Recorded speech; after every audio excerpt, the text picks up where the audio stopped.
Yes, guys, welcome in, everyone. Thank you very much for joining us again for another Liverpool show where we've got loads to talk about, guys. We've got this Barcola situation that's hit the news tonight, but it already looks like it's been told it's a no by the Athletic.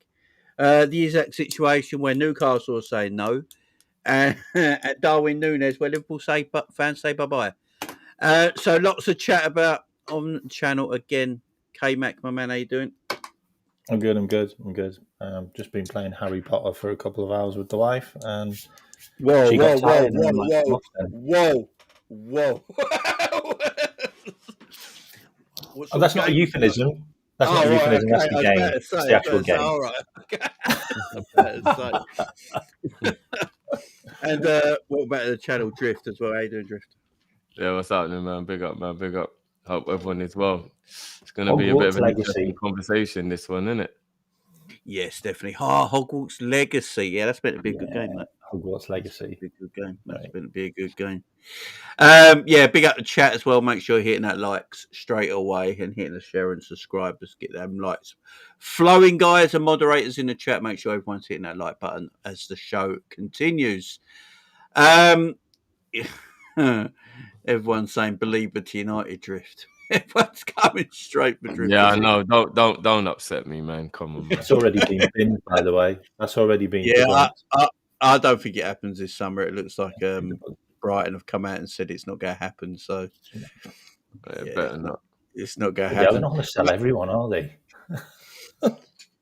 Let's get straight into the Darwin news. Guys, Darwin Nunez has officially left the football club. Liverpool, by the look of it, are going to get a transfer fee of roughly around 54 to 55 million quid because of the add-ons included. Apparently, very easy, attainable add-ons.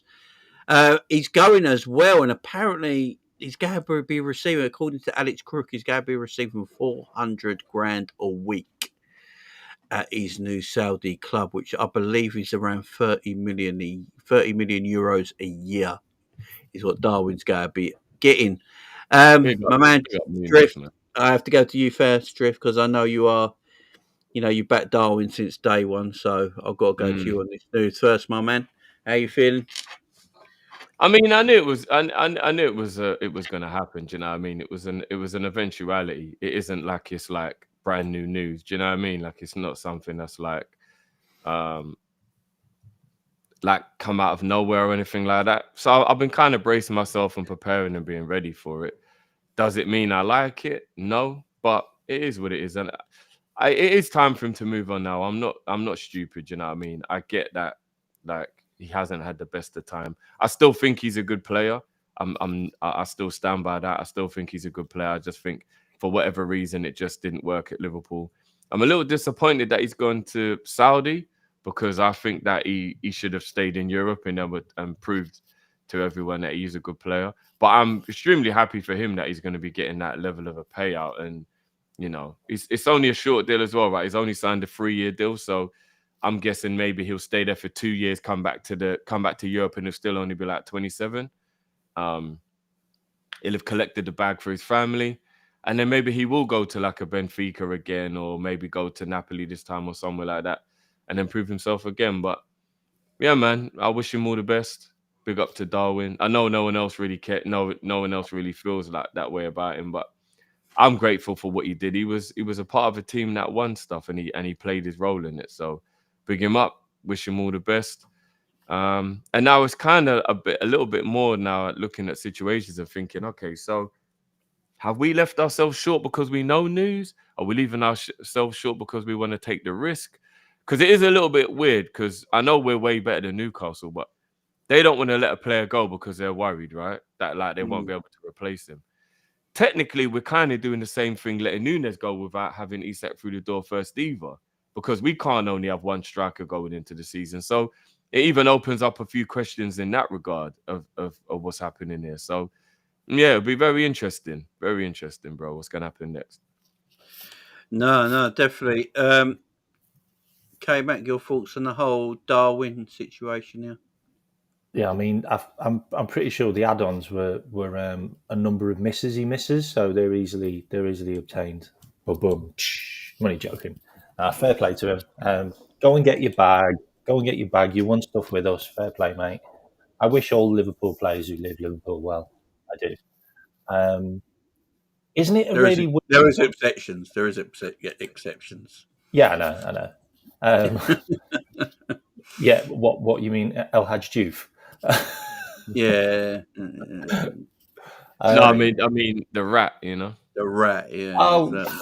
I don't really care now. I've moved on from that now. Right. Oh no, we've moved on. But he's still Look a at rat. Frimpong completely locked down Nico Williams, who's supposed to be the best thing since sliced bread. They just locked him down first game. See you later, mate. So the Núñez thing is really weird. Like, I've been trying to work it out on the head, and hang on. So basically, we offered Newcastle 110 million, yeah, and their owners, who are PIF, turned it down, yeah, and said, nah, 110, it's not good enough. You need to get to 150. So we went, okay, then, cease speaking to them until they got back to us. They own Al Hilal, and they've just given us 50 million for Darwin Nunez, who we couldn't wait to get out the door. That seems really odd, because where's that money going now? That's just going to go on to the 110, and then that's just going to go straight into Newcastle. Are they literally funding us for their best player to leave Newcastle to us? Because read between the lines, but that's mad. Like, that seems like a really crazy thing, but that's what's just happened. Like, well, you know what, bro? It could be one of just happened. It could be one of two things, couldn't it? It could be we realized we made a mistake saying no to Napoli, so we didn't want to make the same mistake again. Because that, like sometimes you're trying to sell your car, you think you're gonna get more, and then you realize everyone's walking away now. So now you're like, mate. We've only got we thought we could get more, but now we've maybe realized we can't. So it's like, oh, we better not mess this one up, because otherwise there'll be no more buyers.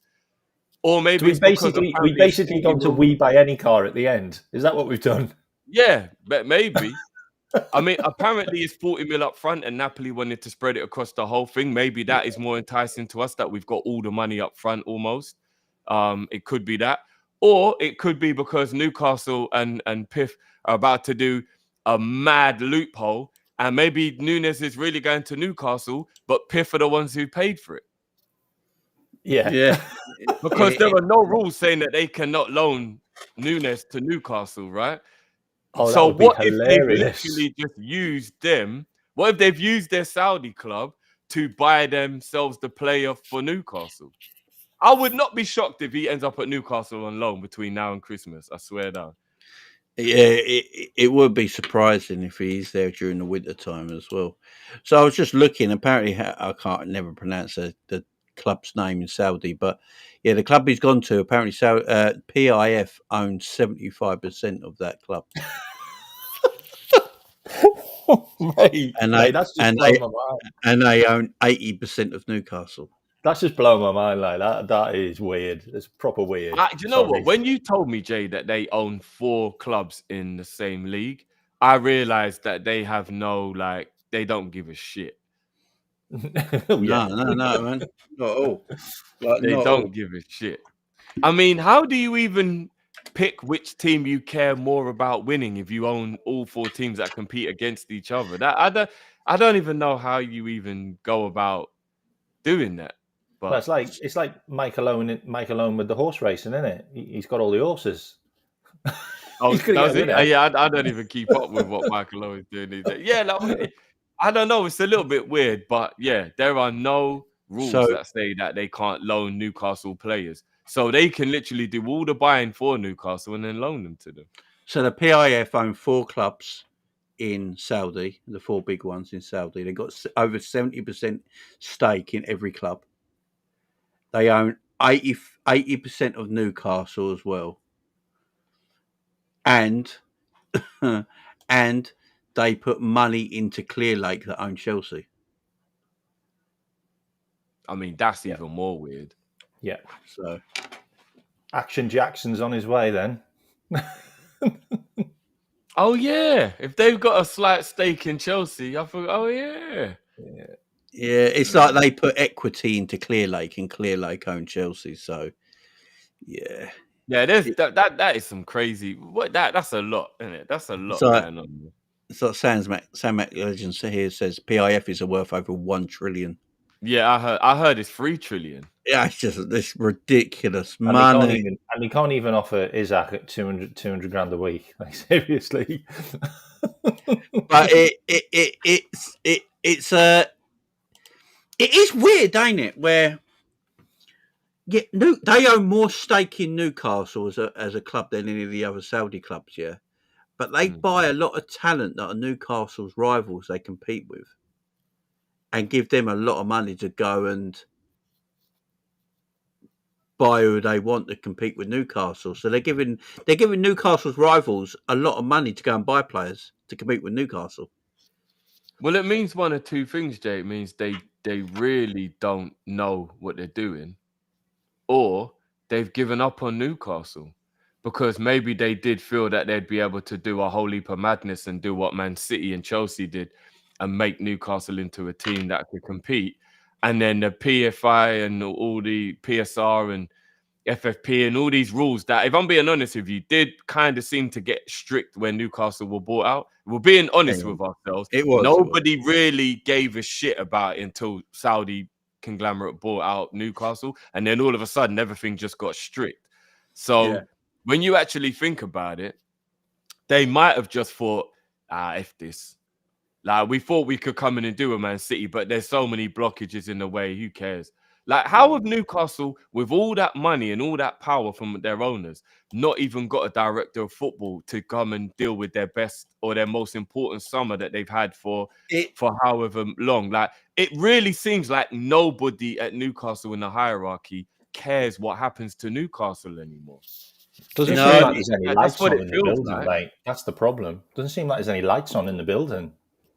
Yeah. Like, and I mean, what did they pay for him? About how much did they pay? Was it like 350 million? I think they paid to buy Newcastle, was it, or something like that? Yeah, it was good cash. Yeah, it was a lot. Come on, man. If you're worth over £1 trillion, do you know that's actually just like taking a shit?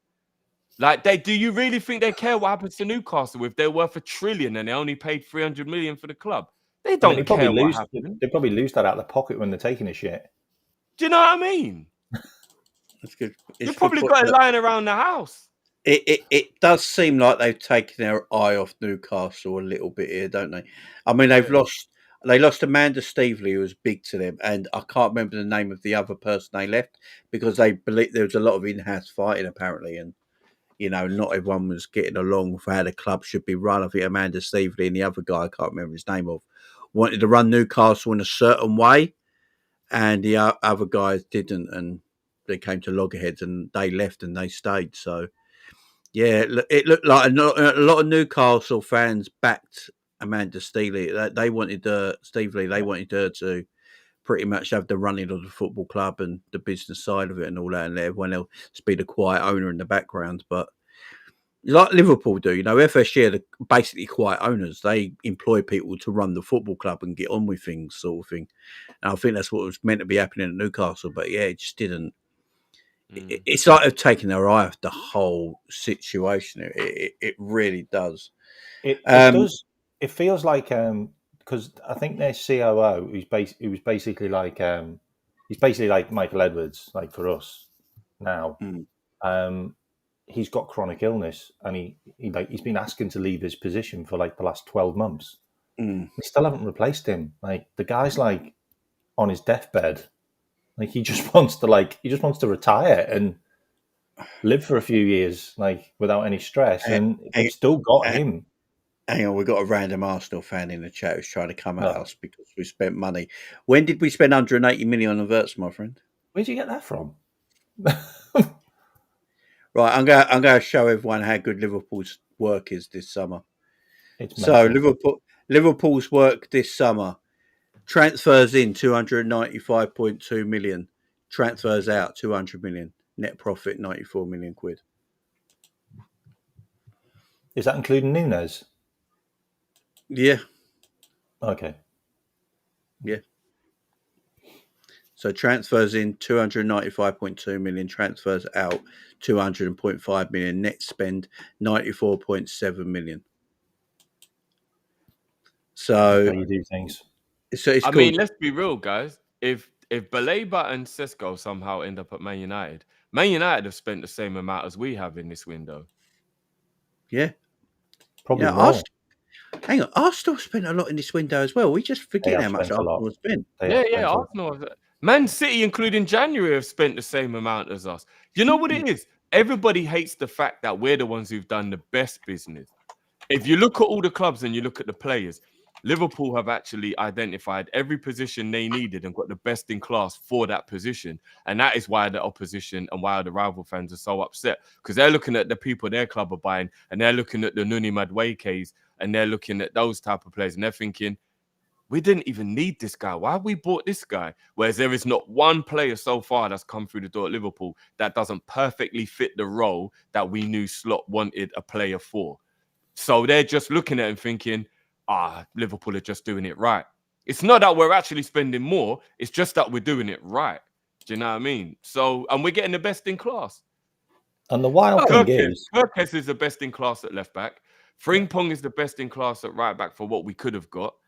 Verse is the best in class at 10. Isak is the best in class as striker. They just don't like the fact that we've bought all the best in class. They don't. So let them cry, man. Let them cry. As you can see here, yeah. So Liverpool have spent 252.2 million. Chelsea this summer have spent 240 million. Arsenal just spent under 200 million. I can't even think of a player at Chelsea and Arsenal that really moves the needle. Like, Yeah, that's what Drift's saying. Yeah.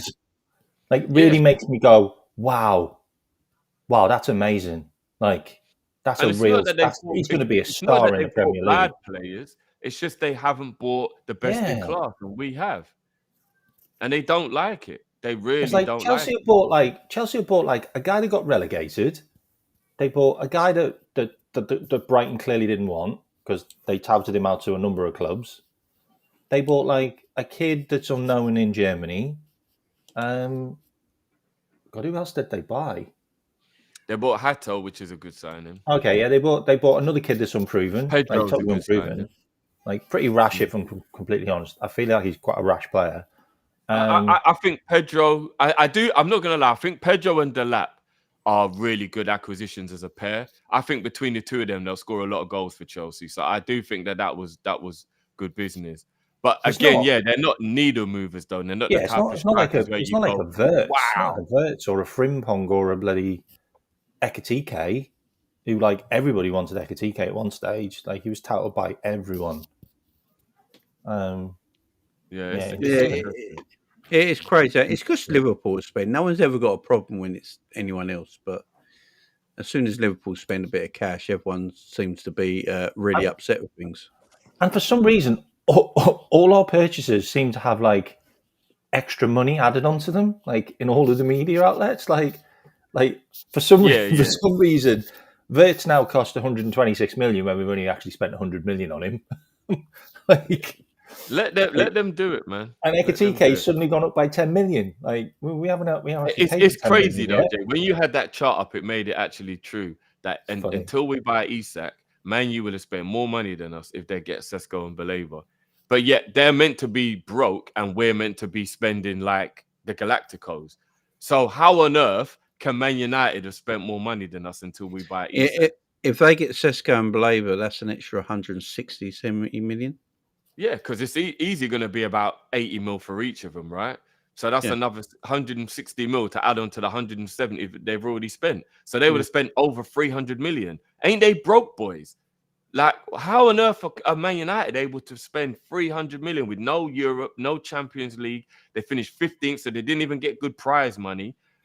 Like, and they're in a £1 billion debt. How can Man United spend 300 million this window and not be questioned? But yet everybody's questioning. Everyone and their dog wants to know how Liverpool can afford this when we're the most profitable club in the country and haven't spent any money for 18 months. Like make it make sense. The narrative they're trying to spin against us is actually getting out of control. It's just showing the hate, like just on all levels. Nobody likes Liverpool winning. And I fucking love it because I want to watch all their faces as they've got to watch us be dominant. Do you know what I mean? So it is what it is, man. It is what it is. I'm here for it. I'm here for it too. 100%. I agree. I agree totally. And buy more players. Adidas, take my money. Buy more players. Adidas, take my money. I'll be honest with you. That's another thing, Mac. I was telling Jay when during the watch along was doing earlier. Have you noticed that Liverpool have made long sleeves popular again? No one cared about long sleeves before we come back to Adidas. Now all the people want their tops in long sleeves now. I was like, okay, we're trendsetters, man. We've always been the benchmark, right? For the last decade, everybody you compare to, oh, is he better than Klopp? Oh, is he better than Alisson? Oh, is he better than Van Dijk? No. Is he better? Do you know what I mean? Every time you want to compare a player, is he better than Trent? Like, is he better than Salah? Every single time it was a comparison with a Liverpool player or a Liverpool manager or Liverpool ownership. Even the other people, like the American owners. But is FSG? But like, it was everything is just compared to Liverpool on all fronts. They want to be us. They want to be us, guys. It's so flattering. It's actually flattering. We should, instead of being annoyed by it, we should just be happy that they're just giving us the proof without admitting it, that they love us, they're jealous of us. You know, it's flattery, guys. It's flattery. Mate, like it says on your T-shirt, fuck them. Trust me. You know what I mean? So it is what it is. Adidas need to let us know when them long sleeves are back in stock as well, because I'm frustrated that they're out of stock already. So I was straight in there. Sorry, man. Yeah. Yeah. Long sleeves are different, man. Long sleeves is different. This is a good point by Samax Legend as well. You know, what the F's up with Jamie Carragher, Liverpool spending the guys of Sky Sports tour in a stall, total sellout. It's weird with Carragher. I don't know. I don't know. He did weirdly pick all the players that we signed, though. Yeah, I know. He did that interview and go, I think Liverpool should get this, this, and this, and we sort of. And we literally did. And then he moans about it. I don't know. Jay, I said to you again in the last thingy that we in the last stream that we did, bro. I do have a little bit of a feeling, and I could be totally wrong, but I think Carragher's gone too far the other way of he doesn't want to look like he's being biased. Yeah, so he becomes extra harsh on us. But it's like he's gone too far, and now it almost seems like Liverpool fans are now like, what the hell, bro? Like, and you know, I can empathize with him a little bit. If you're on that big of a platform and you're that much of a red, you probably are worried everyone's thinking everything you say is biased. Because I'll be honest, if I was in that position, I do think I wouldn't be able to hide my bias. Like, I think I'd struggle to hide my bias. So maybe he's just gone too far the other way, and now it's like overcritical of everything because maybe he really really doesn't want to look as like well he's being biased. because he is an Evertonian as well. Like, well, I mean, he even addressed that when jealous, he did that. A little bit jealous. He did say since he was about 8, he stopped caring about them, but you never know, innit? You never know. No, I hear you, man. I hear you.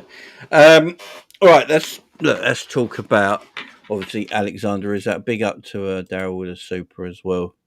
Yeah, big up, man. Are we getting Isak? And that's the big thing, man. Are we getting Isak?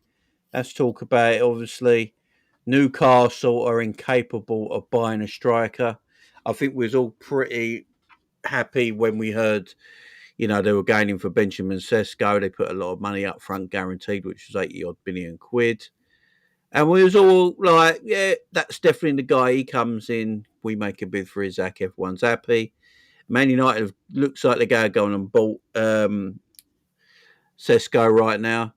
These Newcastle wondering drift. So what's happening here? Is it the fact, does this Isak thing happen?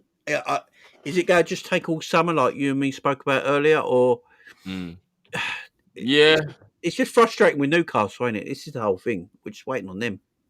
Yeah, I do have a feeling that maybe it might be close to a deadline day thing for this to be sorted out. You know, I hope I'm wrong because I just want it over and done with now. It's really doing my nut now. But there is a part of me that thinks that quite possibly that could be the case. You know what I mean? Even with the Gahey stuff as well, because I definitely think we're going to get Gahey as well, or some form of centre back. We're just going to get the Isak thing sorted out first, but I reckon it could be. I think the season's going to start and we're still going to have a few additions that will be joining afterwards, which is frustrating because we know that Slot wanted everybody to be there from the beginning. Isak's getting no preseason, which is very frustrating. So he's actually going to be way behind, which is going to be annoying as well. And yeah, but Newcastle, man, they can't get anybody through the door. They just can't. Do you know what's even more scary? I actually did a bit of research quickly after we was just laughing about 305 million Piff play for Newcastle. So Isak is worth half the club. It's mental. That is breaking mad. news. That's mental. That's mental. mad. He's worth And half. they're still whinging. 5 million. So if you're a And they're billionaire and you pay whinging. 305 mil, you don't care what happens to that club. I feel sad for the Newcastle fans now because they might end up in a not too dissimilar situation to where Mike Ashley was there now. If Piff like actually just give up now and don't really care what happens. Do you know what I mean? It could be a bit techie for Newcastle. I feel a bit bad for them. No, look, fuck them. But you know, like, how can you not go and buy a player, man? Like, we did this yesterday. Came out. What was the names we came up with? We came up with Wissa, Jackson, Watkins, Ollie Watkins. Ramos from PSG. Yeah, Ollie Nkunku. Watkins. Samu from Porto. Samu from Porto as well. They got to get someone in, surely. I mean, we did say Núñez as well, but that one's gone. yeah. Darwin. Yeah, that was a thing as well. When Darwin there. Yeah. Like, what do you think happens here? I am still in the belief by the 1st of September Isak will be a Liverpool player. I'm still going to have that belief right now because Newcastle need attackers in anyway because they've only literally got Isak. So they need attackers in. They need depth and squad depth there with the Champions League as well. Who do they get in, man? Like the rumours at the moment, the Athletic put it out earlier that Nicholas Jackson now is a big rumour to go to Newcastle. Apparently, Newcastle want 80 million quid. Chelsea want 80 million quid for him. Insane. Which is insane cash. What do we think came out? What's going to happen here? I'm saying it right now. Isak's a red by Sunday. Sunday? Right, have you got any information on this? Sunday's No, mad. I just read the tea leaves. Like he got kicked out of. You might trip this up. I know that. He got kicked out of training today. They had a families day where everybody was like having a meet and greet with people, and he wasn't allowed. They are doing everything the wrong way to isolate this guy now. He's going to put in a transfer request, and we will buy him by Sunday. Telling you, there'll be an agreement in place by Sunday. I just don't know about the Sunday part. I think it might. No, there'll be an agreement. We seem to do everything at the weekend at the moment. We seem to get all our shit gets done at the weekend. Yeah, like there is some truth in that. I mean, Sunday. Yeah, I hope you're right, bro. I hope you're right. Chelsea, if Chelsea want to get rid of Jackson to Newcastle, that deal will be done in hours. I don't know what Chelsea do. Like maybe they've got a time machine or something, but the speed they do business is mental. It's mental how quick they get shit done. You know what it is, bro? Because they're the type of people that don't look around the market; they just buy what's at the first stall. Do you know what I mean? Like they're a bit weird with their Newcastle will get Jackson for about 60 million. 80 million for Jackson. I'd rather sign Latoya. No, they'll get him for about 60. We'll get him for Latoya. Didn't people actually think that was Michael Jackson? Because they're never in the same room. Because they'd never been seen together. Am I going too far here, boys? Let me know if I'm taking the piss and I'm being condescending. Let me know. There are 2 free players that are Premier League proven. Dominic Calvert-Lewin and Jamie Vardy that don't have clubs currently. Could Newcastle rock out with those 2 vets and see where the chips may fall? Well, you want to relegate the Callum Wilson. You want that. What we've just heard there is Drift wants Newcastle relegated. Isn't Antonio on a free as well? Oh, is he left West Ham? They could go for the whole. They go for the whole trio. Yeah, can Antonio walk yet? I don't know. Is Antonio actually okay? Like, will he? That's what I'm saying. Can he even walk yet? I don't even know. Yeah, I think he's okay. Is he up and moving? I'm not sure that. I mean, that man should have. Antonio wouldn't actually be a bad move for Newcastle if he is actually okay, because he was always good for He always scored against West us, Ham. didn't he? I hated him. Yeah, he always bullied always us, scored didn't he? against us. Yeah, always bullied us. Only had Always him. bullied us. I look at it. I think Watkins would be perfect for a year or two short transfer. He's 29. I believe he's 30 this year. At the end of this year in December. Yeah. He knows how to score goals in the Premier League. He scored again tonight, by the way. He's got quick wingers around him at Newcastle as well, which he'll benefit off. You know, that's a player there. I think Ramos and PSG is gettable if they wanted him. I think apparently they are looking at him, you know. And I'm gonna stick up for that kid a little bit, because we give him a lot of stick because he had all of that hype after the World Cup. But when you actually go and check it, he was injured for months. And that was what really disrupted his time at PSG. I think it's very harsh for us to act like he's not a good player when he had it. Like, I think it was like 7 months he was out for. That was a really bad injury. I'm going to give him the benefit of the doubt that at 22, 23, like, remember, he's still young as well. Yeah, I don't think he'd be a bad purchase for somebody, you know. I really don't think he'd be a bad purchase. I even think PSG, he might work his way back in and become a bit more of a regular in the PSG team as well next season. He is a good player. He is. He's not amazing, but he is good. I think we've got to give him a little bit of a blight. At half of a year's worth of an injury, that's difficult to come back from sometimes. So, yeah, I think people are a bit too harsh on Ramos. So, you never know, man. If Newcastle could pull off Ramos and Wissa or Ramos and Jackson or something like that, they'll be better for it. Do you know what I mean? Ramos has got about 14 goals in about 1,200 minutes this season. Like, there you go. He's very rarely on the pitch, but when he is, he scores. I'm a big fan of him, but a lot of people don't like him. But it is what it is. Yeah. But I think there's loads of players Newcastle can get. I'm sorry, there's loads of players Newcastle. Yeah, that's what I'm saying. It's a strikers market this summer. There's players out there. Yeah. I think Ramos and Newcastle would suit each other quite well. I have no idea why Newcastle haven't just gone and got. Why don't Newcastle start trying to do? Why don't they start trying to do loans to make it a bit easier? Because then it's not so final and players will accept. Go and get Ramos on loan. Pitch to PSG that you'll get this boy back in form, and go and take him on loan for a year, and then that will allow you to be able to identify other targets, and it won't cost a lot. So the PSI will even be fine. Do you know what I mean? Get Ramos on loan. And Jackson, say as an example, like, do you know what I mean? And then I think that would actually be better. Again, I'm not trying to talk down to them or be condescending, but if it's true that they didn't win one single game last season that Isak didn't play in, they've got to find a way to be less reliant on just one player. Do you know what I mean? So wouldn't it be better for them to have Ramos alone and Jackson in the door or something like that than to just keep Isak, and then whenever he doesn't play, they don't win? I think it's best for everybody now that Newcastle just let him go to Liverpool, and they try and find a way to move past it, man. No, I agree. I'm looking at Newcastle right now. I think Newcastle will get Jackson. I think Jackson will, because Jackson needs to leave. Look, Chelsea have told Jackson you got to find a new club, so he's in the cold right now at Chelsea. He has to go and find a new club. I think if Newcastle come in for Jackson, I think they'll be looking at a player that they'll be the only ones in for, especially from the Premier League.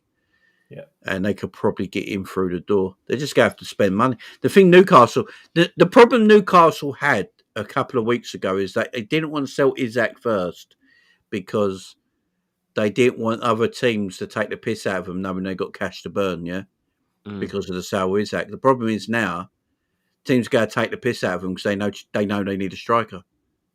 So it doesn't really matter.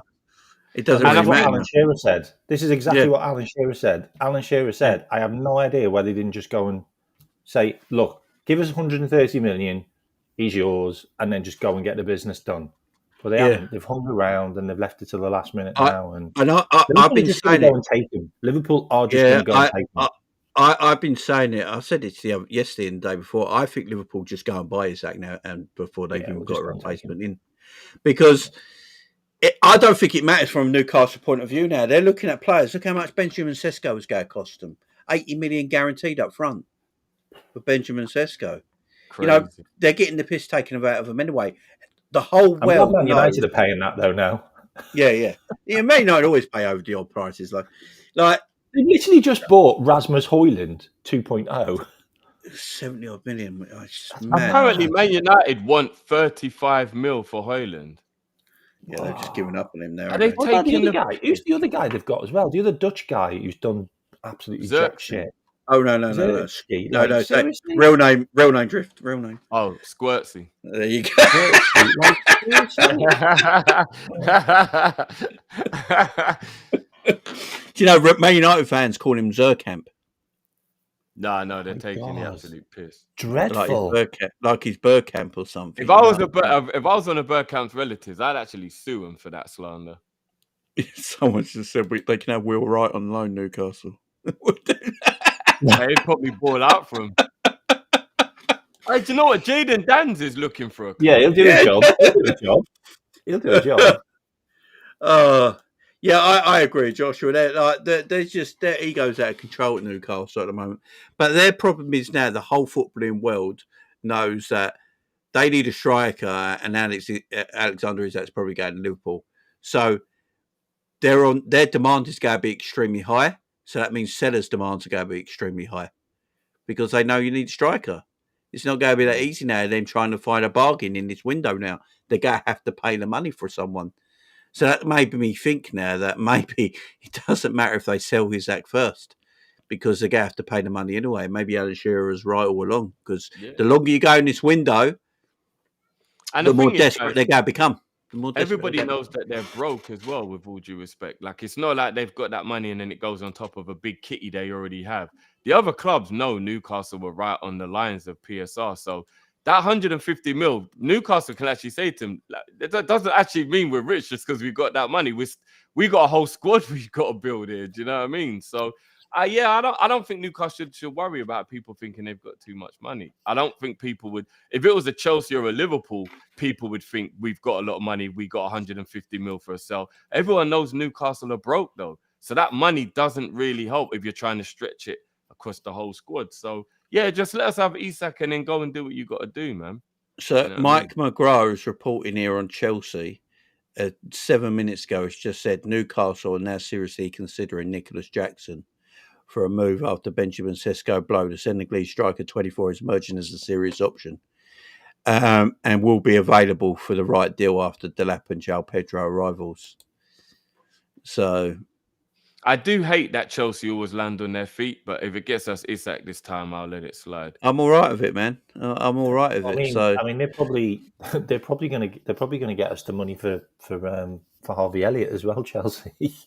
We'll get to Isak, and they're going to help us sell Elliott. Like bloody hell. We'll get to Harvey Elliott in a sec. With this Isak stuff, though, it's I think what is very, very obvious to me. I don't know about you guys, but what seems very obvious to me now that they know Isak is out of here, because I don't think Newcastle are in a position to be spending 70 or 80 odd million pounds on strikers to play with Isak or be a bench option for Isak, because they're not at that level just yet to do that sort of situation. So for me, that shows that they know Isak's going and they're desperate now.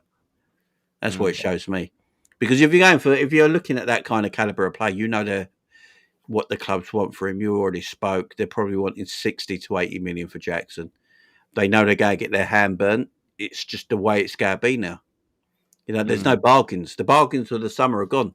They tried to get bargains in the summer. They didn't want to go. They didn't want to know. There aren't many bargains left in football anyway, bro.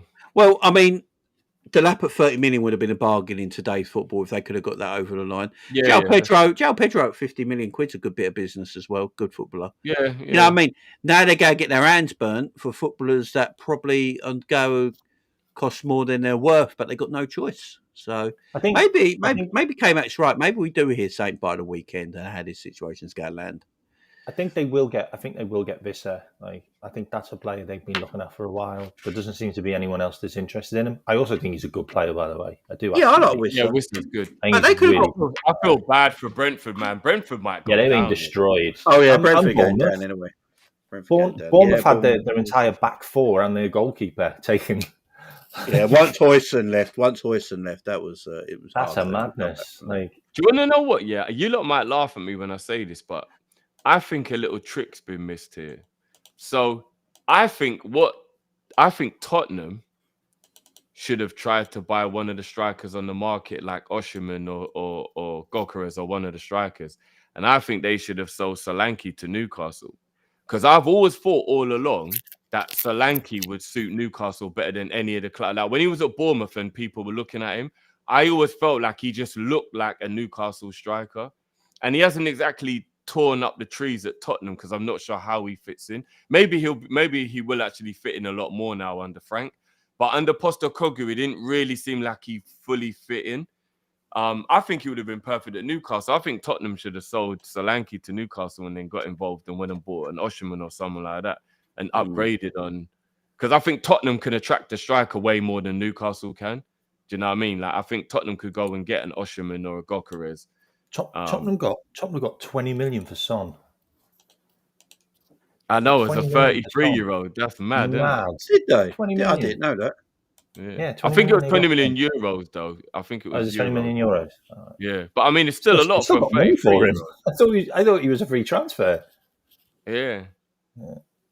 20 million. I did not know that. Solanke will be good under Thomas Frank. He'll be good. Yeah, Frank might get the best out of it. The problem with Solanke for me is I felt like he had to do too much work under Ange, and by the time he got into the box, he was knackered. Like, Yeah. I think he was doing too much work outside the box. I think a lot of people will be busy around him. You know, the likes of Kudus and Kulusevski, and not Maddison anymore, but other players like. It's Keith Andrews, Brentford manager. Oh my word!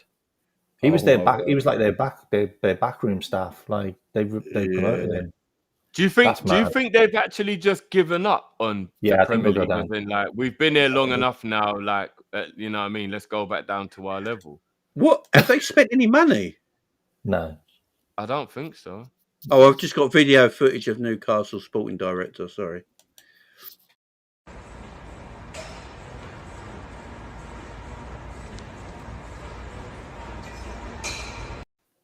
Yeah, big up. I look like Gary McAllister. They got Gary McAllister, have they? Struggling in the transfer window, man. Struggling for reps. Struggling for transfer window, man. That's crazy. Yeah, Newcastle all over the shop. But yeah, Brentford actually bought anyone like at all. Well, they bought our goalkeeper. Yeah, do you know what? Kelleher should have definitely waited a minute before he did that move. Jeez. He should have gone to Tottenham, shouldn't he? He should have gone to Tottenham. But Newcastle needed a keeper. Yeah, no, Newcastle needed a goalkeeper. He should have waited as well. Newcastle, man. Yeah, it's crazy, isn't it? I don't know why he chose Brentford, man. Oh yeah, they got Hendo as well, haven't they? Oh yeah. They have got Hendo. Oh, they're definitely going down. 34-year-old Hendo, man. No, you know, between Hendo and Kelleher, they might be able to help. Lead legs in midfield. Have any of you lot seen the footage going around? And it's not fake; it's real footage going around of Man U's goalkeeper. What's his blood? Oh, Nana. Back home, actually playing football, and he wasn't in goal. He was like in midfield and trying to pop it about and all that. That guy does not want to be a goalkeeper. That's why he's so crap between the sticks. I thought he was injured. He don't even look like a goalkeeper. I mean, I don't know how long ago the video was, but it was during this summer break. So yeah, it's funny. that man's Oh, actually, they have signed some players. Someone's just put it in the chat. Have they? Yeah, they've got. There we go back. Oh, there you go. I got it. I mean, that Coyote guy is actually quite decent. Like, he's quite decent. Final 18 million for final. Kevin Kelleher, Michael Coyote from Fiorentina. Oh, they spent a bit of money then. I was going to say that's about 50 mil. That isn't even a little bit of money. That's quite the Malaubo guy and the Kadu guy. They're only like 20 years old, so they bought kids basically. Like, That's not guaranteed, is it? I mean, they're definitely going to be in a relegation fight, though, aren't they? Oh, no doubt about that. And if we get desperate, we're probably going to take Collins off them as well. Is that Nathan Collins? Yeah, if we get desperate for a centre back, we'll probably go and get him. Do you know what? We actually should just do a quick call down to Brentford and be like, look, it seems like Wissa's going. We've got a youngster here who's a goal scorer, Jaden Daniels. Do you want him on loan? Yeah. Do you know what I mean? Like, all seriousness, we should actually, like, you know what I mean? Teams like Brentford might be able to get some of our young players some real minutes so we can see what they're about. I like Brentford. I've got time for him as well. So, when Bajcetic gets back from his injury, we could even let Brentford have Bajcetic on loan to get him some fitness. That they could have him. No, because he might still come good, but he can go on loan. They can have him, man. I mean, I'm sorry, but the guy's got names for his crutches now, like Stefan. Yeah, Stefan. I am a little worried for them. Like, yeah, Stefan's not really about it. I don't. Ben Jacobs saying at Newcastle after Jackson, no way they pay 80 mil. They got no choice, my man. This is what we were saying in the show just now. Newcastle got literally no choice but to pay the money for these strikers. Firstly, the whole footballing world knows they're desperate. Yeah, desperate people have to do desperate things. You know what I'm saying? And they just have to go to Brad places. Pitt is saying that they bought a striker. Big up Brad Pitt. He's saying they bought a striker called Thiago last season. I don't remember seeing a guy. Yeah, he was injured. He was injured, wasn't he? He was out for the whole season. Okay. Is he good? Is he good? This guy that he was good. He was good. I don't think he was from Brazil though. I think they bought him from France or somewhere like that. I can't remember off the top of my head. 35 mil is quite a lot, isn't it? He was good. He was like highly rated, but he got injured. I really want Brentford to stay out. I've got time for Brentford, but I just think they're going to struggle, man. Well, maybe Wissa and Mbeumo isn't the worst thing leaving if they've got that kid you lot are talking about, and if they can just replace, if they can bring in someone half decent this summer as well, then maybe they'll be all right. The thing is, I think Thomas Frank was everything.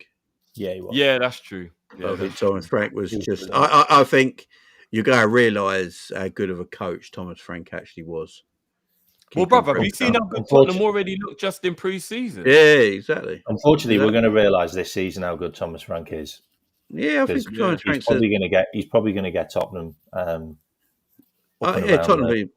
I wouldn't be shocked if he gets some Champions League football. I wouldn't be surprised either. There's a reason why we want it. Chelsea valued Jackson around 80 million, according to Ben Jacobs. Ain't no way. The thing is, guys, they will pay it because they got no choice. Look, they won't. They gave Sesko 80 million guaranteed. So you want to know their reasoning behind this as well? They literally said Jackson has outscored Sesko for the last 2 seasons. So if Sesko's worth 80 mil, Jackson's worth more. That's actually what Chelsea said. I don't know about you. I mean, that's kind of how Liverpool's logic is as well, to be honest, with players. I think Jackson cooks to Newcastle. I ain't even going to lie. I don't think Jackson is as... But you know what? I actually think if they transform Jackson into a winger, I think it'd be brilliant. Yeah. He was a winger, wasn't he? He was a winger. He's got all the attributes to be a winger. Just make him a winger. And because he's very tricky, he can get past his man. He's rapid. He dribbles well. Like he's just made to be a winger, isn't he? So just turn him into a winger, and you'll get the best out of him. Was Jackson at Atletico Madrid?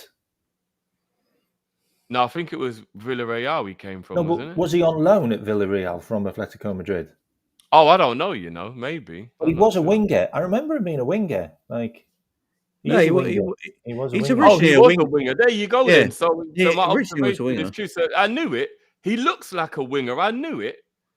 So Chelsea should just make him a winger instead of spending all this money on... Oh, hang on. This is a mate drift laugh.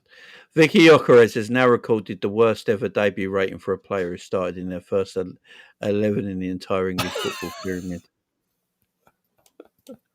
I'm telling you now, even though I think Gokares will definitely get into the double figures, but I'm telling you, it's going to end in tears. They thought that they signed Haaland, and they are going to be so disappointed when they realise they haven't.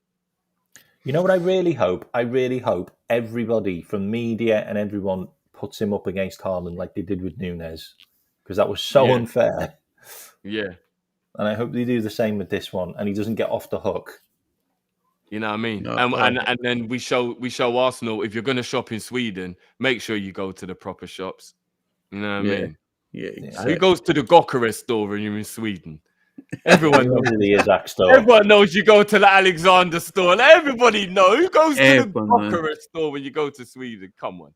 Well, Arsenal fans are used to moving sideways, don't they? That's the Yeah. thing. Apparently, they Big wouldn't swap him for Isak either, apparently. bullshit. Massive bullshit. Big up Josh. He says with the super, he says reports saying it's Isak and Barcola, not one or the other, like Pierce is stating. Interesting as Barcola is sponsored by Adidas, like the other signings. Get to that in 1 second. And Cop lands with the super cells. What I've seen so far, Mo is still the main guy. He certainly is. He's the best player in the world. Yes. He's the best player in the world. Mo is about to show everybody how you do that master splinter. No, that shredder shit. You remember where the guys when I used to say that Van Dijk was shredder, and he'd always send his foot soldiers out because he didn't want to do the dirty work. Mo's gonna start doing that now. Watch, and I can't wait for it. Mo's gonna be shredder, and he's got Wirtz, Isak, Ekatike, Frimpong. He's got his runners. He's got his runners. Like, they're all gonna do the running for him, and he's just gonna become a creative master. Watch it. I can't wait. There's a new version of Salah about to be unlocked. We thought we'd seen every version. No, we hadn't. No, we hadn't. And Splinter went to Real Madrid. You know what I mean? There you go. Nice. Yeah, I think people don't really. I still don't think people realise how good Mo Salah is. You know, I think people still believe that Mo Salah is just this. You know, I hear it quite a lot of people say, "Oh, Mo's just a lucky player. He's not actually that good. Oh my God! He's just stats." Like, when was the last time a player got criticised for scoring 40 goals a season?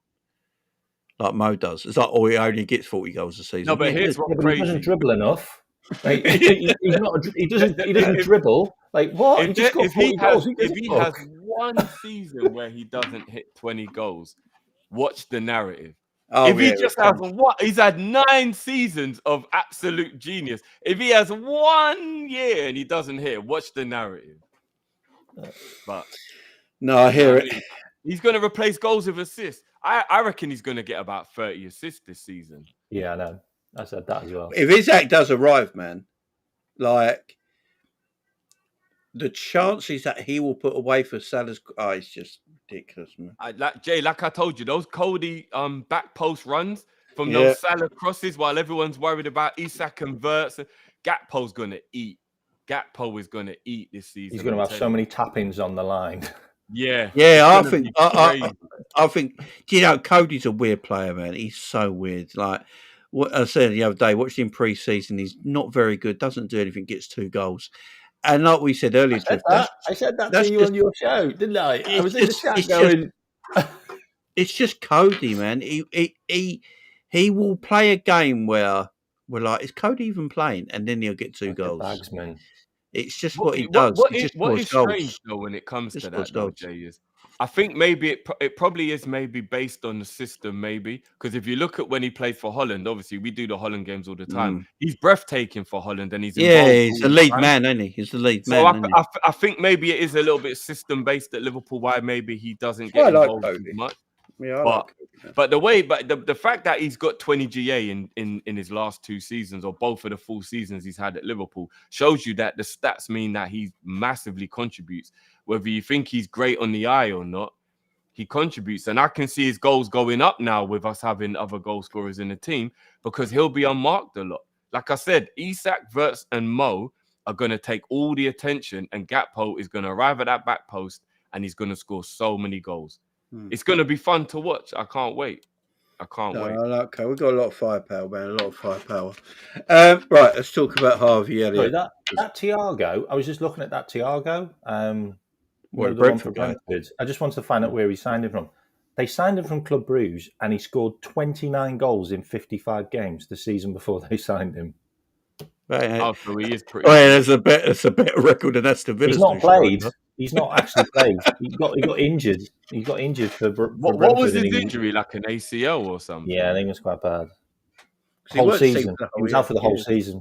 Yeah. Hopefully he can come back then, because a whole season is a long time. Yeah, they might have a goal scorer there. He scored in pre-season. Like he's already scored in pre-season. Oh, he's already back. Okay. Yeah, I was just looking at it. I was just looking at him on Yeah. football. He might. They might have a little goal scorer there. Tell you what, his GA's better than that bloody striker that Drift mentioned on the Villa team. That new striker, was it 32 GA in 100 odd games on it, Drift or something? Mad like that? Yeah. The what's his name again? Kunkas or something Yeah. like the guy Villa just bought. He's only got 30 GA in 120 games, and they paid like 40 mil for him or something like that. Oh, was it Gosland? Him? Yeah, maybe. Something like Yeah. Yeah. The guy they one- just got the one from France. Yeah. Yeah, there's That loads is of not- people. that- I'm Loads not of gonna lie, people were those saying stats aren't he's look going to be the promising. real deal. Like, but I'm like, dunno. He's coming off the back of a good season. Like he got like 22 GA last season, but the Yeah. season before that he only got like 5 or 7 or something like that. It's crazy, man. Mm. Dave O'Copper said Newcastle valuation of Isak is 150 million. They will stick rigidly to that price. Liverpool ain't paying 150 million.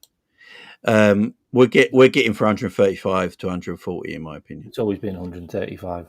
Always. Maybe 150 with like an add-on of like if we win 3 prems or something, it's one of those things where we don't mind paying it because it means we were outrageous. Successful, yeah, exactly.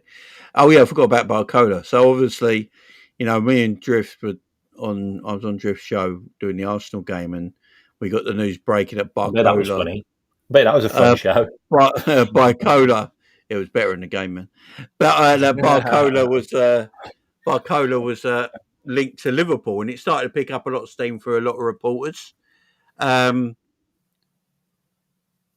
It looks like, guys, don't it, that this Barcola thing might be Liverpool's plan B, because as we were talking earlier, me and Jeff talking earlier, like there's only 2 weeks till the season starts. Community Shield's a weekend, and then a week on Friday is the start of Liverpool's Premier League title defence. As much as we all want Isak, I don't think we can take the gamble of waiting all summer and then not getting anyone in, can we? So it looks like, because I know it came out like it's Barcola, so I'll let came out talking this first, but yeah, it looks like Barcola might be plan B there, K-Mac. What's your thoughts on that, man? So the Barcola one, like, it's a weird one because you've got Dave Fallows, who's our head scout, who liked Fofana, Malik Fofana. So he's a fan of him. Then you've got Michael Edwards, who's a massive fan of Rodrigo. And guess who's a massive fan of Barcola? Richard Hughes. Who do you think's going to get the say on that one? I think Richard Hughes might get the say on that one. And I understand the Rodrigo thing because we've obviously spoken to him about contract and stuff like that, but he's willing to fight it out at Real Madrid, which we always thought he would. But the interesting thing is, if we don't get Isak, we go for Barcola, and if we go for Barcola, they're going to go for Rodrigo. And that all makes sense to me. Like, that whole dominoes effect makes sense there, because I could see a Rodrigo at Paris Saint-Germain. I really could. Wouldn't that be a bit weird though? Because if Rodrigo goes to PSG, then that would mean that he's got a fight with Kvaratskhelia, which I don't think he can win that fight. So it might mean he ends up playing right wing, but he's leaving Real Madrid because he doesn't want to play right wing. So would that not end up being a really weird move from Rodrigo's point of view to go PSG? I don't know, but surely you might want to follow in Neymar's footsteps, like kind of make yourself a bit of a hero at that club. I don't know, but like PSG just seems to lure people in somehow, even though it's a farmers league. But at the end of the day, they did win the Champions League. But I just look at the end of the day, we've bid 110 million for Isak. We didn't get him. We'll go in for him again. We haven't missed any targets this season. Let's be honest. Yeah, we've had a bid rejected. So what? We had a bid rejected for Vert. We had a bid rejected for Kirkez. Like, we've had bid rejected left, right, and centre. It's just the start. We haven't gone back in again yet, because the whole point in us not going back in is to give Newcastle time to get a player in. But it's going to be a time where, look, we've given you long enough now. You've tried for 2 or 3 strikers. You haven't got them over the line. That's not our problem. We want our man, so we probably will go in again. And Craig Hope, who's the guy who broke the story about Isak wanting to leave, is basically saying Liverpool are going to come in for a bid soon. Like that's the talk about it. We don't get Isak, we go for Barcola, and I think we probably just finish that off with the Guehi signing, and that's us done. Like Ben Jacobs has just said Newcastle have held initial talks with Chelsea. Okay, so the Jackson stuff's on the roll. And Jacobs is quite close to Chelsea as well, I think. Yeah, Newcastle have held initial talks to sign Nicholas Jackson. Chelsea value striker at 80 million.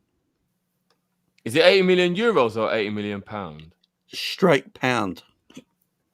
That is maybe mad. it's just a little bit of posturing. Maybe he'll go for like 63 in the end, like somewhere around there. I can't imagine Chelsea actually being able to get 80 mil for Jackson. Like, surely not. No. But then again, if you stand him up against Sesko, then he's a better player. Yeah, he's actually done more than he's Sesko a better has. player. Yeah. Didn't he score like 15 goals last season in the Prem? Yeah, I think so. Yeah. And the season before, he got double figures. Season before as well.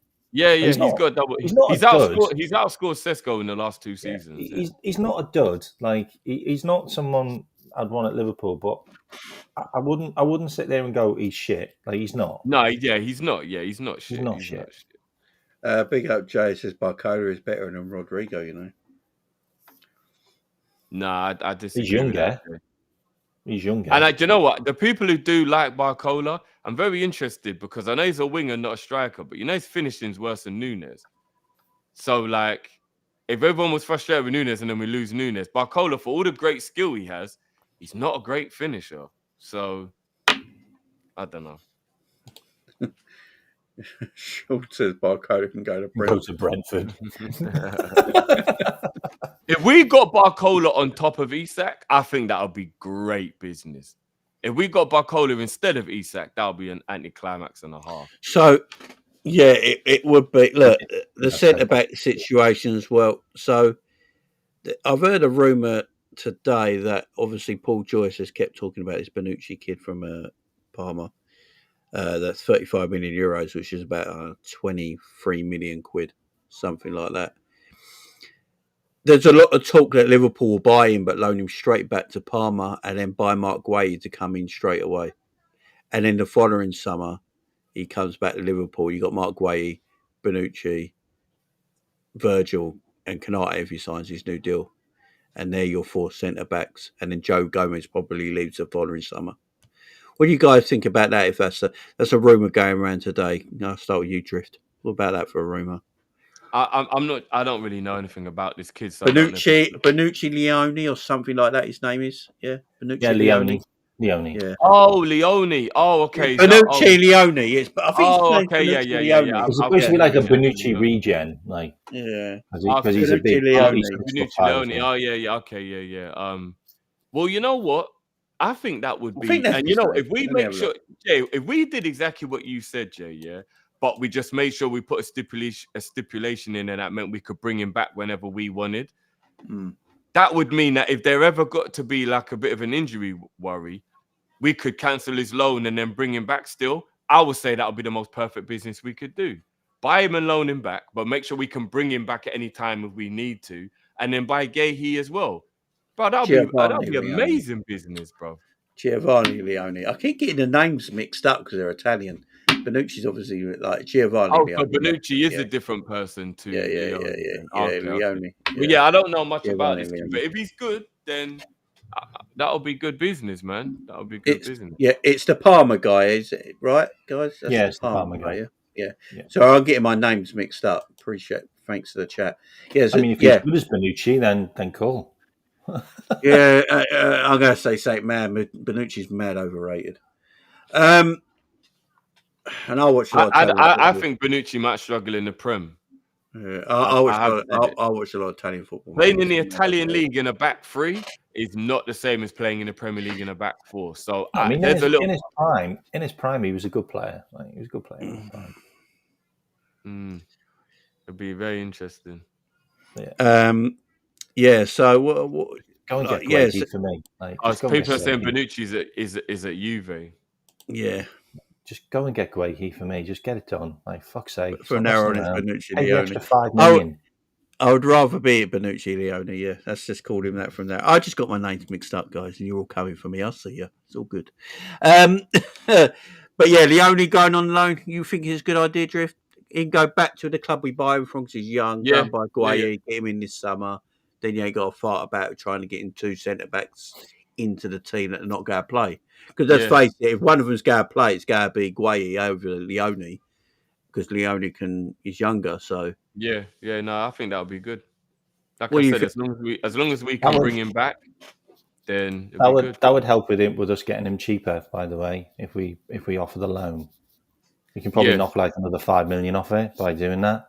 And also, yeah, that would also probably would sell him because I think they've rejected a bid from Inter Milan for him because they wanted to buy him, like literally buy the player. okay, yeah. And us giving him back means that they're keeping him for another year. So that's probably a good deal. It's future proofing as well, isn't it? Let's be honest.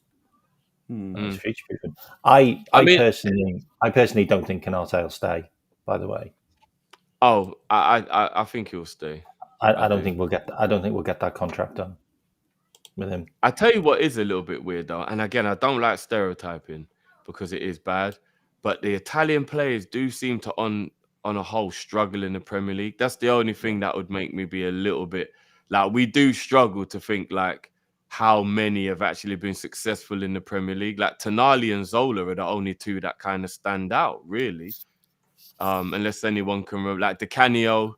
Do you remember Ravanelli with the grey hair? Yeah, Ravanelli. He was all right actually, but I mean, especially in recent times as well. Like, it's not many players come from Italy and do We well. can't really say we've had a good run with them. We've got Aquilani, Desena, Balotelli.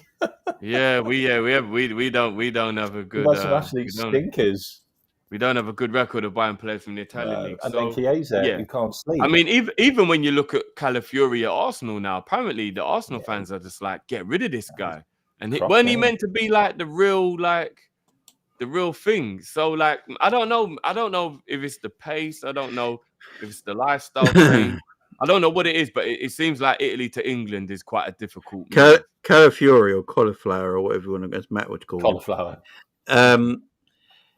He's the only Italian defender I've ever seen in my life that can't actually defend. So I just, he had that good. Was it the Euros and everyone was raging about him, weren't they? And no, do you know Barini did well at Sunderland for a Yeah, spell. I haven't put Barini in that bracket. He was all right. Barini was all right. Barini was all right at Swansea under Rodgers as well. Yeah, he was all right. To his credit, Juninho's been all right. He hasn't pulled any celebration, Tonali's been all right. Yeah, but Juninho's been all right. But yeah, Tonali did all right. He's doing okay. No, Tonali's definitely a hit. Tonali's been amazing for them. Yeah. But if you can get this young guy in for like 26 million and then loan him back, might be something you could do. And then get Gueye in because Paul Joyce has said again tonight. He said that Liverpool really like Mark Gueye, like they really like him. It's just the price at the moment, but if they can do a deal, that is something they definitely want to do. And I like Mark Gueye. I think, don't know about you guys, I think Mark Gueye coming in as a third choice centre back right now and playing games because I think he can push Ibu out of the team because I rate him highly. So I think he'll push. Yeah, I like Gueye. I think because we need a defender. Let's all be serious here. We want all these strikers. Yeah. But we need at least one defender, don't we, guys? I'll go as far as to say, for me to truly believe and stand on my statement of I think we'll win at least the double this season if we get Isak in the door, I'm gonna remix it just a little bit. I think Gueye has to be a part of that as well for me to fully feel that confident. Because we can't have a defensive lapse even if we're so good going forward. So I'm gonna say it has to be Gueye and Isak. And then I think it's at least a double. And I'm not even telling you which ones I think. I just think we won't win any less than 2 trophies next season with if we get Isak and Gueye through the door. So it's a lot of quality, ain't it? It's just a lot of quality. I actually like if we get Gueye and Isak, I think we hit 100 points. Very I think we hit possible. 100 Very points. possible. I really Well, do. Stopping Liverpool scoring is going to be almost an impossibility. Yeah. You know, because you've got Salah, you'd have Isak, you'd have Ekatike, you'd have Gakpo, you'd have Wirtz. I mean, Guys, here's what's crazy. Even though we've exponentially upgraded our strike force, do you know we broke the record last season of 32 out of the 38 games scoring 2 goals or more?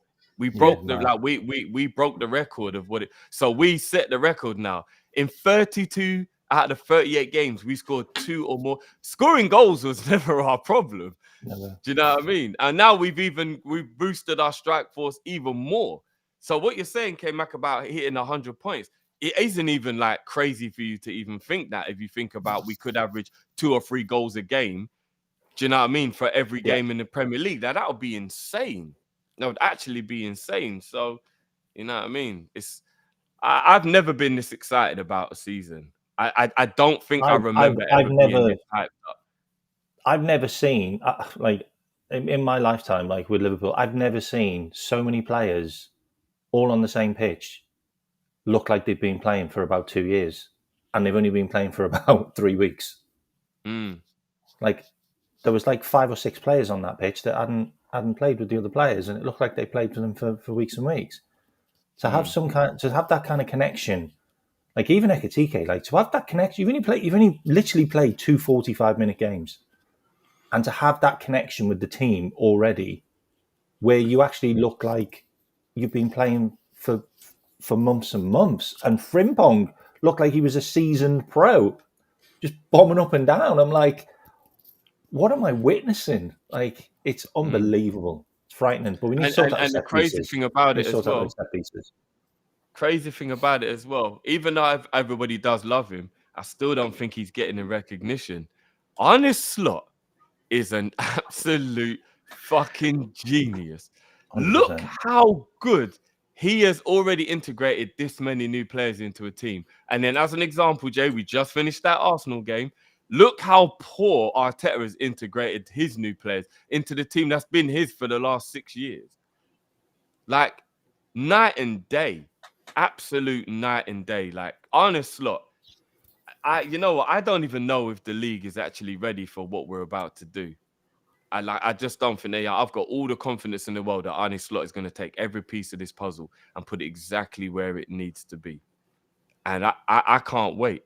I absolutely can't wait. We're going to be, there's going to be some down moments. Of course there will. That's how it goes. I think in transition we can be caught because we've got such a possession-based team in midfield. So I think there's going to be the odd time when we are going to get caught in the transition and be really annoyed. We're 1-0 down against Brentford. How the fuck did that happen? Like, I think that might be your story in the season. It's the risk you take, ain't it? It's the risk. That's because bloody Barcola scored against us. Yeah. Each set pieces, we look a little vulnerable. So I hope we don't give away corners constantly, because we have looked a little vulnerable from corners. Not last season, we didn't though. No, we were the best from corners. We only conceded like 4 goals from set pieces last season. Yeah, we were really good last season. Yeah, we were really good. We had the best set piece defensive. But we had the worst attacking set piece. Yeah, we don't score enough corners. We don't score enough corners. I would take defensive maybe over anything. We scored. Sorry, a mad stat. We scored 2 goals from 100 set pieces last season. Oh wow, that's terrible. Yeah, we weren't good. Terrible. We weren't good. We weren't. At least the one we got against Man City. We would be better if we just done short corners. Yeah, well, the one we scored against City was good. That was a short corner.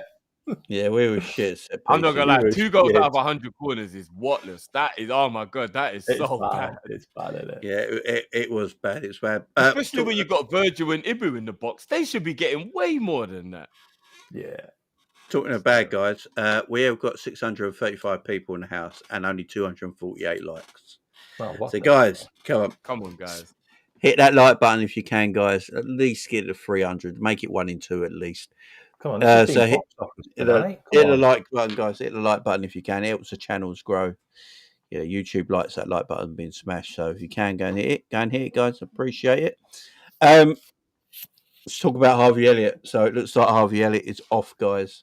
Before I talk about that, there was another tweet from Ben Jacobs.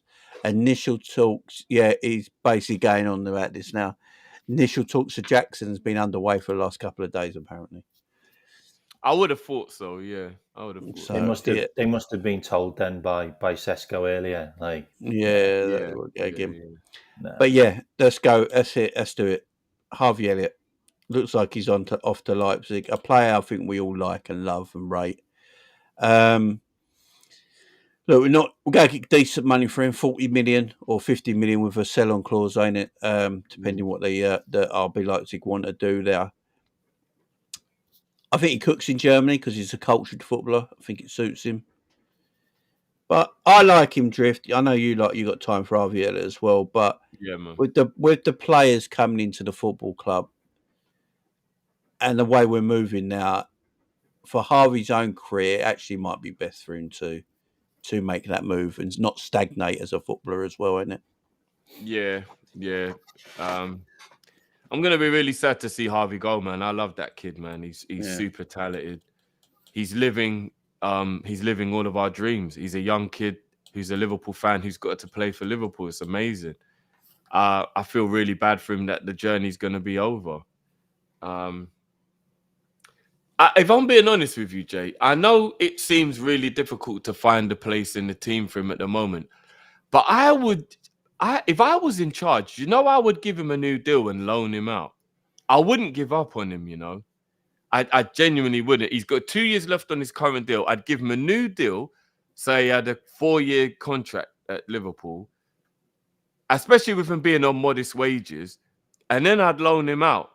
And then and then every summer for the next year or two, just when the year's over, see how well he did, and if there is a way that he can find a place in the squad. And then maybe by the time he's at 24, maybe that's more when I'd be like, okay, maybe it's not quite gonna work. But while he's still only just turned 22, bro, I'd give him a new deal, and I wouldn't quite give up on him yet. I wouldn't. I love the kid, man. He's so talented. Like, I love Harvey, so I am going to be actually upset to see him go. I'm going to be honest. You know what? I love Harvey, yeah, but when I watched Harvey sometimes this pre-season when he's playing with the other players, you watch the way Salah, how quick and Salah moves the ball. You watch how quick Wirtz takes the ball in possession, and the way how quick Szoboszlai is and all that. And when you watch Elliott with him, sometimes he just looks a little bit off that, a little bit. There was a bit when I think Szoboszlai, it was Wirtz played a little beautiful ball into him in one of the pre-season games, and if he had a little bit more pace, he would have got on the end of it and probably scored. And I just feel like, his physicalities with his pace, that's not on him. It's not his fault. He ain't lightning quick, but I just feel that might let him down a little bit in how we want to play. It looks like we want to play with a lot of pace going forward, a lot of speed, a lot of one-touch football, pass and go, pass and move, run into the space when it's available. And I think the difference between him and Curtis is that Curtis can just do a little bit more on the pitch in other areas, can't he? Where, Harvey's pretty much got one position on the pitch, ain't he? That advanced area, that advanced 10. Maybe off the right-hand side, but off the 10, he's excellent. Where Curtis can play a little bit deeper, can't he? He can play off the left, can play, 10, he can play the 8, he can play in the 6. So I think that's the difference between Curtis and Harvey. I actually think Harvey's got a higher ceiling than Curtis as a footballer going forward. But I think because Curtis can play in multiple positions and is a bit more physical, it gives him the edge, don't it? Let me know what you think, man. I'm a fan of Harvey, like, great lad. Unfortunately, he's just not good enough for Liverpool. Like, sorry, but he's just not good enough for Liverpool. Like, he can't start games. Like, he's never been able to start games and be effective in the start of games because the pace is too much for him. That's why he was always brought on towards the end of games when players were tired, and that's where he'd pop up with his goals and his assists because he'd be full of energy. Everybody else would be lagging, and you can see in pre-season already that he's not the player that's going to work in our team. Like, he just hasn't got that ability, and he'll go and do well at another club where he's got a little bit more time on the ball. Germany is probably a good shout. Italy, Spain, those kind of places where midfielders have got more time on the ball. I think he'll be fine. I will say though, like, I'm a massive fan of Curtis Jones. I would worry about Curtis Jones next season.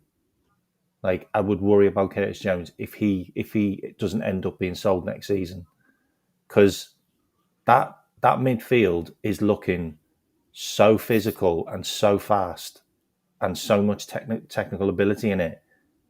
It might pass him by as well if he doesn't pick up. He hasn't had a great pre-season for me. Like, he's looked a little bit wobbly in pre-season, for me. So he needs to be careful now as well, because at the moment our manager's he takes no prisoners. Like, if you're not good enough, you're gone. Like, there's no sentimentality about it, or I'm here for mates. I'm here for trophies. Like, and yeah, I'm a big fan of Curtis Jones, but if he can't kind of get more games this season, because there's a lot of people in midfield. Like, Dominic Szoboszlai is now looking at that number 8 position. Like, are you gonna play Dom instead of Curtis? 100%. Like, you just are. So Jones is probably going to be having to look over his shoulder as well. No, I agree. I think this might be Curtis Jones as well, by the way. Like, it could be Curtis's last summer. Oh, hang on, Indie Bomber. Oh, Drift ain't got. No one's at Drift. Is right. Yeah, no, Bob. I'm looking at it right now, bro. Brighton want 90 million plus 10 million in add-ons for Carlos Baleba. Man United is looking at him with a valuation around 70 million total. But they get him for that. Where are Man United getting the money from?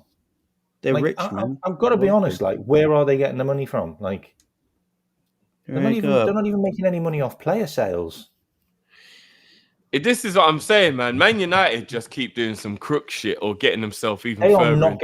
I'm not having them getting Baleba. I'm not having them. Well, they think Baleba's only worth 70 million and Brighton 100 million. I am not having them getting Baleba. Like, they got Adam Wharton next season for me. Like, they got that has to happen next season for us. Him or Adam Wharton. He's not going to United. I'm a bit cagey on Adam Wharton. I'm hoping the last part isn't true that says Baleba is stepping in to apparently tell Brighton to let it be lower because he wants to move. Oh, Baleba will want to go. The Man United send like a private eye out to get incriminating photos on you to use it as a way for you to come and sign for the club. Because how are Man United being attractive to players? I know, like, no, how? Because they believe they'll be back and they want to be part of it. Why would you not look at the last decade of evidence that all they do is ruin careers? Man United could have the best transfer window this summer towards the end of it, you know. If they get Baleba in with Sesko, Cunha and Wermo, and they get another one in as well, they could actually have the best window out of everyone this summer. Yeah, that'll be an unbelievable window. It will be for them. Considering they've got no European football to offer. And it's come from absolutely nowhere. And I'm sorry, but Man United must be doing either that or Radcliffe was lying. Baleba will be at Man United this season. It's going to happen.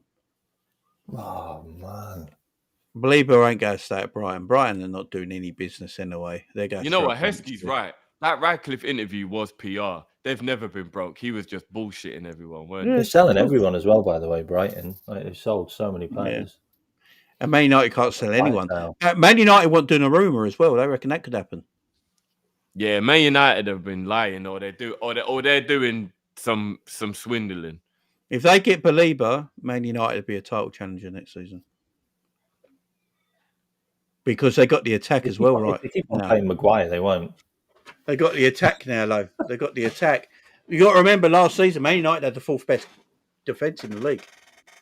Why would Donnarumma swap PSG for Man United? Because he ain't getting the contract. He wants a massive contract. PSG won't give it to him. And PSG have just signed. Yeah. PSG have just signed a really expensive goalkeeper. They just bought his replacement already. They bought like I haven't been paying attention. Yeah.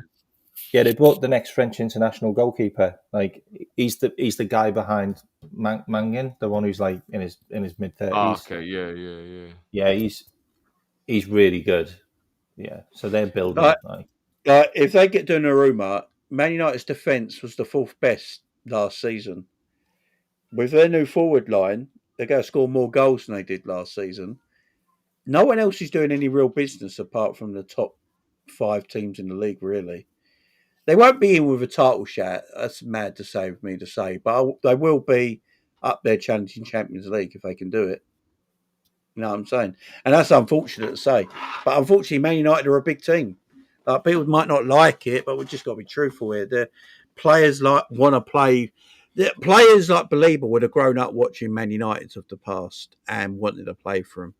And yeah, you know what I'm saying? They could be back, man. They could be back. It only takes one good window for teams to come back. I know people don't like to hear it, but you can just have one good window and a team just goes back firing. And the thing we got to remember as well, chat, United are only playing once a week. They got no Europe. Yeah. It's a bit of a worry. I ain't gonna lie. Man. And you know what? I don't think it'll bring them back to a point where they'll be challenging for anything. But it'll just be annoying. They're not crap anymore because I just love watching them be crap. You know what I mean? The problem is they'll probably be better against us, which annoys me. Let me have a look. Let me have a look. Someone, it weren't Mo. I thought this was before it. Let me have a look. If I've got that wrong, then yeah, obviously. But the thing is, guys, people can have one good summer and be back. I know it. I don't want Man United to be back. I don't want Man United buying Belieber and all these players. They couldn't score last season. That was their biggest problem. Yeah, they couldn't score a dime. And if they get players that can score goals now, you know, and they can keep your clean sheet here and there, then it's gotta be better than what they were, guys. As much as we hate to admit it. So Man United conceded 54 goals last season. It weren't actually. It's not far off being the fourth best. It's like, so Liverpool conceded 41, by the way. But Man United's problem last season is that he scored only 44 goals. So if you put 20 more goals on top of that, 64 goals, let's say you put 20 more goals in front of that, Brighton only scored 66 goals and finished 8th. Bournemouth scored 58 goals and finished 9th. So if Man United keep a few more clean sheets but score 20 more goals than they did last season, they're going to finish back in that top 7 position. Yeah. Yeah. So they won't be told. Didn't we concede 10 goals in the last 4 games just because we've been on the piss in Ibiza? And once we won the Premier League, it didn't matter. Yeah, so we conceded loads of goals at the end because we couldn't be arsed. Yeah, those last 4 games, we didn't care. Alisson literally said, "I can't party no more." I didn't mean to say title challenge. I meant to say Champions League challenges. That's what I meant to say, not champion. I meant to say Champions League winners, but for some reason I said title. Yeah, I meant Champions League. I think they can contend back for Champions League because, they haven't got to score a few more goals than they did last season. 5 teams. It's 5 teams, ain't it? Yeah. Now. I want Man United to suffer like we all do, guys, but we have to be serious. If they get Belieber, clean up their defensive acts a little bit. They got some goal scorers now. They got Alanga who's a decent. Not Alanga. What's his name? Who's the winger they got? Is pretty decent. Oh, Ahmad. Yeah, so they got players there that can be threatening. I like him as well. I think he's a good player. Yeah, they got players there that can be threatening. So yeah, I can see them getting back up there next season. I can see Tottenham doing it as well next season under their new manager as well. I think it'd be a more competitive Premier League than it was last year. It's going to be, but I can see teams like Spurs ain't going to finish 17th. You know what I mean? And Man United are not going to finish 15th. They're going to finish higher up the table. I can see teams like Fulham falling away. They bought no one. Like Fulham are in bags of trouble. Bournemouth are in bags of trouble. I don't think Brighton will be top 10 next season. I don't think Nottingham Forest will be top 10 next season. No. So I think the top. West Ham won't be anywhere near it. There's loads of teams that will just be Yeah, I actually think down at the bottom you 10. you might actually see the original top 6 again next It season. will be the original top 6. That's what I'm saying. You might see it. Yeah. But look, if they don't get Belieber, then they're I don't. Yeah, if they don't get Belieber, Imagine if we went and done a flex there. Like we were looking at Belieber for next season, and we found out Man United were going in early, so we just go, let's go and get him early. I'll do a naked stream. Just go and get him early. That's how much I know that shit ain't gonna happen, but I would love it if it did. I don't think Liverpool are even looking at players like Belieber in midfield. We probably are, because he's one of the best talents in the league. So we probably are paying attention. I don't know. I don't think Slot wants that kind of player in that midfield. I really don't. I think he more wants an Adam Walton than a Belieber. Either or. It'll be interesting. I can see that.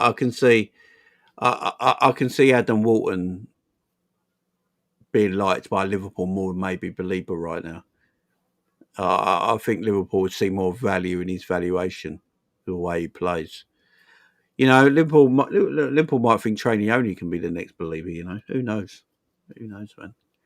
It's going to be interesting. Yeah, that's true. United will be cooked when it comes to AFCON because they'll all be gone. That is true, man. That is true. Won't get Belieber. Brighton won't budge on the price. Hopefully, man. Look, we all hope. Well, Brighton wanted 100 million for João Pedro, remember, and they sold him for 60. And there's a price on everyone. Newcastle bid more than Man United for Sesko, but he's going to Man United. So, do you know what I mean? I mean, if Belieber wants to look, player power is massive, guys. If Belieber wants to go, then no one's gone for. Do you know why no one's talking about Stiller this summer? Because next summer his release clause comes in. That's why no one's looked at him this summer. Next summer he'd be 35 million, and then in which way he'll go to Bayern Munich. Because he came to Bayern Munich. Yeah, Stiller is so Man United, Bayern Munich, ain't he? Yeah. Big up to Sam. 3 years of pain finally over, chat. I think we all know who Sam's chatting about there. Big up. He's doing a naked stream now. Yeah, Sam's mental, man. Sam's mental. But look, we're one short in forward line. We're one short at the back. Do we guys believe we'll get both of them sorted this summer? 4 weeks left. But to ask you right now, will Mark Gay and Alexander Isak be a Liverpool player on the 1st of September? Yes. Okay, Mac? Yes. Yeah. If not, I get a tattoo on this arm. Oh, there you go. Look, there's no tattoo there now, by the way. No tattoo there. No tattoo right there now. I'll get that tattoo right there. And I hate tattoos, by the way. I need my Liverbird changed a little bit because I need a blackish outline on it. So the outline goes I need to get like an update because I got cover up, which is a fab tweet. We got a fab tweet. I'll go on. I got a cover up, which is the Premier League badge with Liverpool's like winners, and I need to get like an extra one added onto it because we won it again. I like it when people get. I like it when people get someone's girlfriend's name on their chest and they leave them a week later or something like that. It's like, what are you doing, man? And cross it That's the reason why. Unless she's passed away, I do think it's silly to put a woman's name on you, man. It doesn't make sense. Yeah, exactly. Fabrizio has said just 1 minute ago, Liverpool consider Bradley Barcola as a world-class player, but no bid or talks at this stage. Focus still remains on Alexander Isak. PSG want to keep Barcola and offer him a new deal. Luis Campos, who has signed him, with Luis Enrique, is all aligned with a deal. Yeah, so looks like that Barcola thing is a hell no. So, yeah. Isak or bust for Liverpool, guys. What do you reckon on that? Is it Isak or bust? That was the best. Maybe. Go for that. Go get your targets. Right? Yeah. You've got the Isak money. or bust? Like, you're about to sell Núñez now. You're about to sell Elliott. Like, you got the Oh, money. the money's there. Do you know Isak will only cost us Send it. 20 million? Do you know Isak will only actually officially cost us 20 million because of he has a Darwin sale. Just go and buy him. We went and got him. So yeah, so look, guys, it is what it is at this moment in time. You know, Liverpool want Alexander Isak, still want Alexander Isak, and it looks like it's Isak or bust right now for Liverpool. It's up to Newcastle get their butts in order and start buying players to be a striker. The rumours right now is that, you know, apparently Newcastle already had conversations with Chelsea about Action Jackson, so watch this space. Harvey Elliott looks like he's leaving the football club, but we hope him all the best. Darwin Nunez has officially left the football club today as well. Guys, it's been a great stream, great show as always. Drift, appreciate you giving your time up, man. Much love to you. Big up, man. Same with you, K-Mac. Appreciate you as well, man. Appreciate Two in a row. it.